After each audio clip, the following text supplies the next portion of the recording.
For the people of the past, night wasn't just the end of the day. It was the beginning of something deeper. As the moon lit the sky and candlelight danced on walls, silence settled into every corner. To people in the Middle Ages, nighttime wasn't a time of isolation.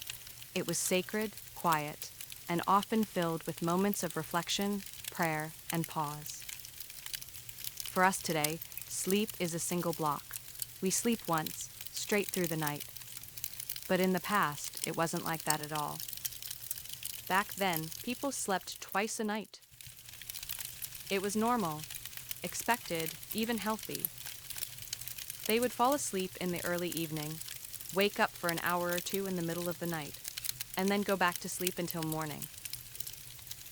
These were called the first sleep and the second sleep. Together, they made up a full night's rest. But why? Why did people divide their sleep like this? To understand, we have to travel back in time, back to 1850 stone cottages, warm hearths, and nights lit only by fire. In this first chapter, we explore the ancient meaning of night, the rhythms of sleep, and how people once moved in harmony with darkness. What night meant in the past, today, we flip a switch, and the day is over. But long ago, before electricity, people lived by the sun. As daylight faded, life slowed, families gathered, voices hushed, candles were lit. The night wasn't just for sleeping, it was for slowing down, for quiet, and for being present. There were no glowing screens, no artificial noise, just silence, shadows, and the soft crackle of fire. This was the beginning of first sleep. What was first sleep?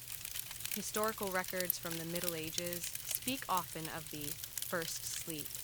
It typically began around sunset or shortly after, maybe 8 or 9 p.m., and it lasted for several hours. Then came a natural waking period, not from insomnia, but from rhythm. People expected to wake up in the middle of the night, and they didn't panic or force themselves back to sleep. They embraced it. What did people do during the night? This midnight hour, often called the watch, was filled with gentle activity. Some prayed quietly, others meditated or reflected. Many spent time with their spouses. A few wrote letters or read scripture. Some even visited neighbors to talk. This wasn't strange. This was simply life, lived according to the body's natural rhythm. What science says today. Modern scientists call this biphasic sleep, sleep in 2 phases.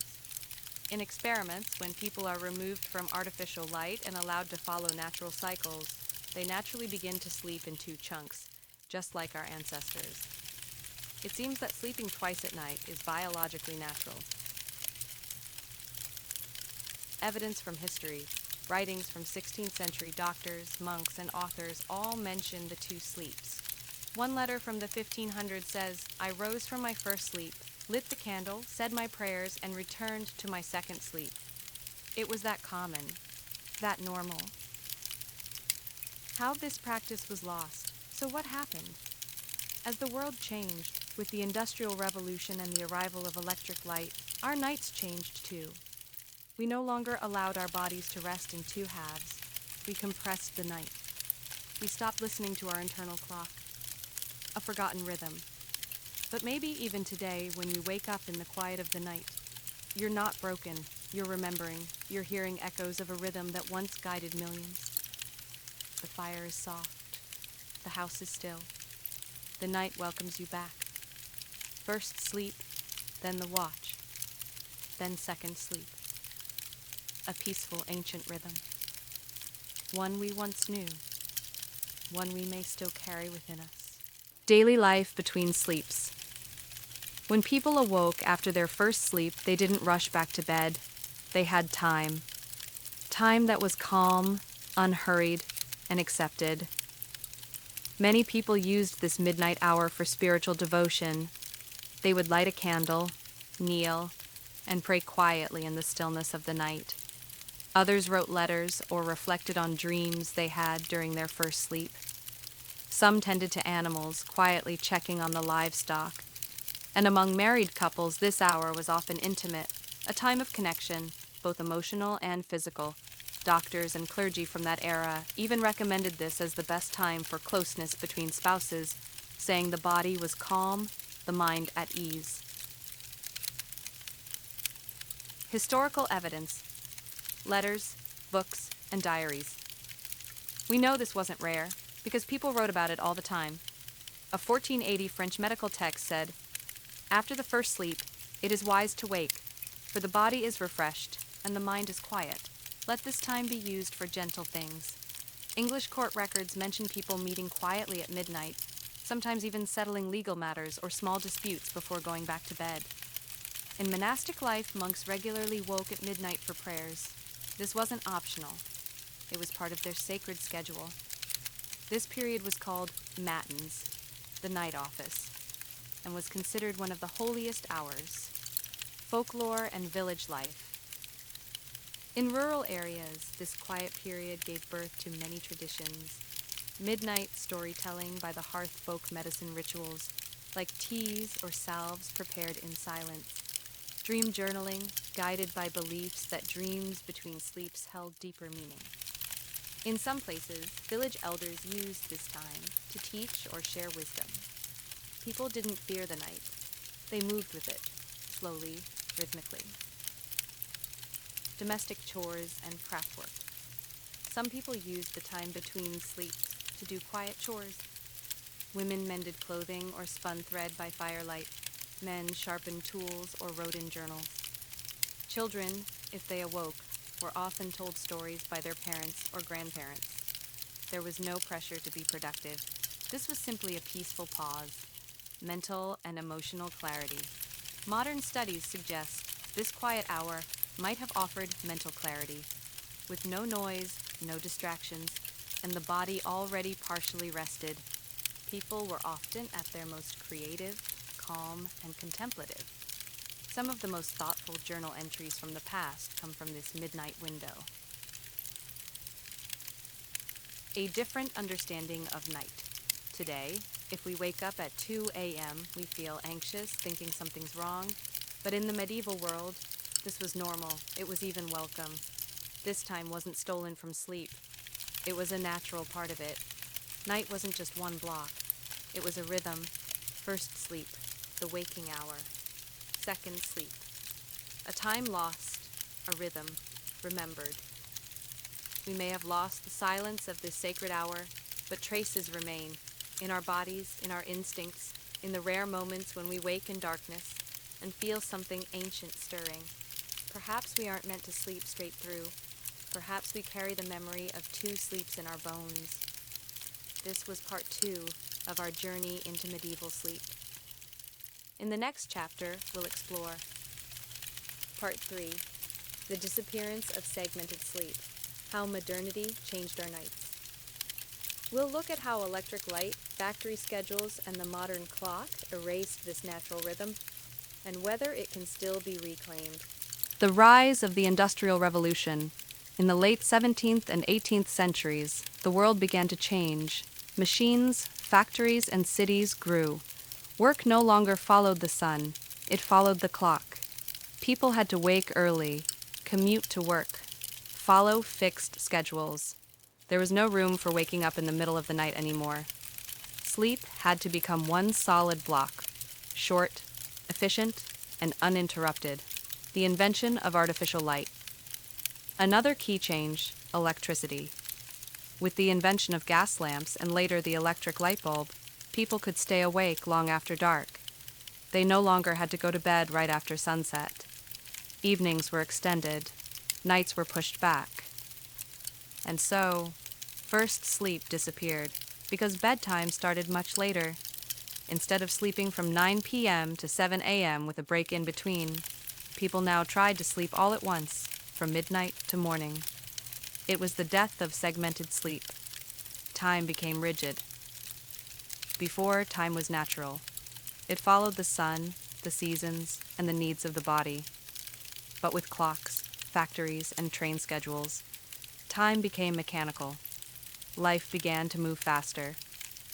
There was no more space for peaceful waking hours in the night. No more time for prayer, for reflection, for stillness. Sleep was now something to manage, not something to honor. The medicalization of sleep. By the early 20th century, waking up at night was seen as a problem. Doctors started diagnosing people with insomnia, even when they were simply waking up the way humans always had. The natural rhythm of two sleeps was misunderstood. Instead of being seen as normal, it became something to be treated, medicated, or fixed. We lost the idea that night could have two parts. We lost the space for gentle midnight hours, cultural shifts in literature and life. Even in books and poetry, references to first sleep and second sleep faded. By the 1900s, hardly anyone mentioned them, and children no longer heard stories told between sleeps. They no longer saw their parents quietly praying or spinning wool in the glow of firelight. The midnight world, once soft, quiet, and sacred, vanished. Modern life and artificial rhythm. Today, we are surrounded by screens, bright lights, and constant noise.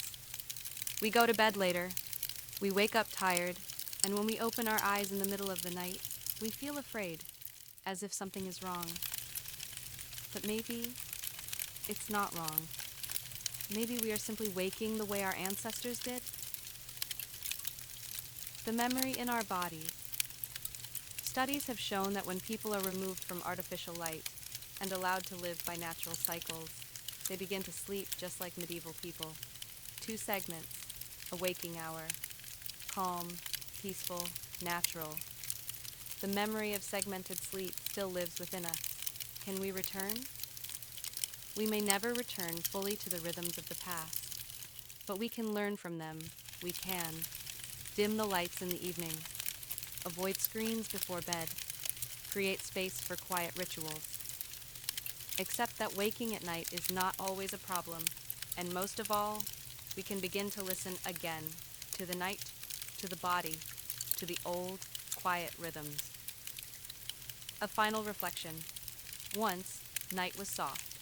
Sleep came in waves. Time was gentle. We didn't force rest. We followed it. Maybe tonight, if you wake up at 2 a.m., you'll remember that it's not a mistake.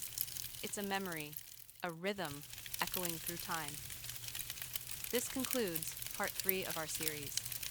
In the next, final chapter, part 4, what we can learn today, reclaiming rest in a restless world. We'll explore how we can take wisdom from the past and reshape our modern nights for better, deeper rest without turning back the clock. What we've lost. In chasing speed, we've lost slowness. In chasing productivity, we've lost presence. In forcing sleep, we've lost rest. Our ancestors didn't have perfect lives, but they had rhythms. They had space between things. They honored the night as more than just a gap between days, as a time for soul, for silence, for simply being.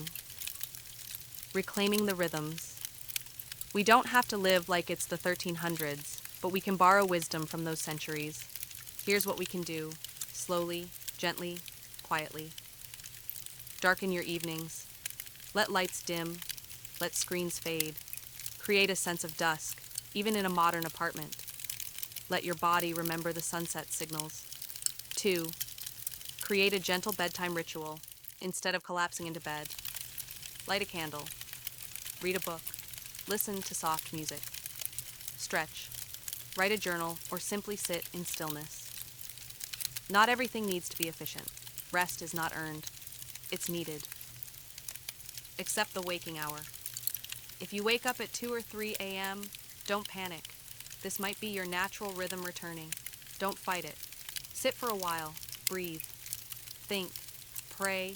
Write. Then return to sleep when you're ready. This is not insomnia.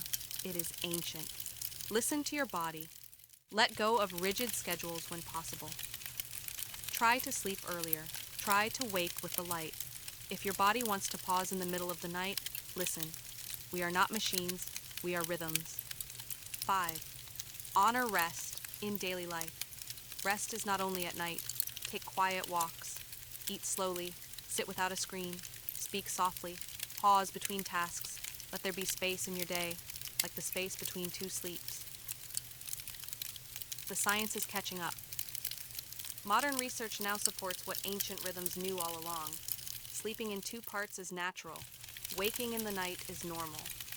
Gentle transitions help us rest better. The body heals best when it's not forced. Even today, some cultures still practice biphasic sleep. A nap in the day, a split sleep at night. We're just remembering what we once knew. Night as sanctuary. Let's change how we see the night. It's not a void, it's a sanctuary, a time for quiet reflection, emotional healing, spiritual connection, rest that goes deeper than just sleep. The final thought. We cannot undo the modern world, but we can soften how we move through it. We can slow down, we can remember, we can rest.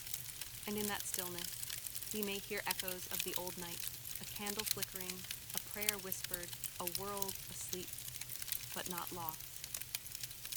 Epilogue, a new way to sleep. Tonight, as you lie in bed, don't fear the silence, don't rush into sleep. Let your body remember. Let the old rhythm return, if only for a moment. And know this, you are not broken, you are ancient, you are whole. This concludes our 4-part journey into the mystery of medieval sleep. Thank you for walking slowly with us through time. Rest well, and if you wake in the night, let it be a return, not a disruption.